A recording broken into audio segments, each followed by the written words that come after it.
సమీక్ష. భగవద్గీత 9వ అధ్యాయము 21వ శ్లోకము. తేతం భుక్త్వా స్వర్గలోకం విశాలం క్షీణే పుణ్యే మధ్యలోకం విశంతి ఏవం త్రయీ ధర్మమనుః ప్రపన్నా గతాగతం కామకామా లభంతే.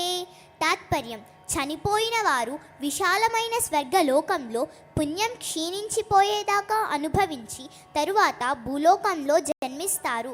3 వేదాలలోని ధర్మాలను అనుష్ఠించే కామాభిలాషులు జనన మరణాలు అనే రాకడ పోకడలను పొందుతున్నారు. సూక్తి: అ ఆ ఇ ఈ ఊలలోని ఆధ్యాత్మికత. ఆ అహింస, ఆ ఆత్మజ్ఞానం, ఈ ఇంకిత జ్ఞానం, ఈ ఈశ్వర ప్రాప్తి, ఊ ఉత్సవం, ఊ ఊర్ధ్వలోక గమనం.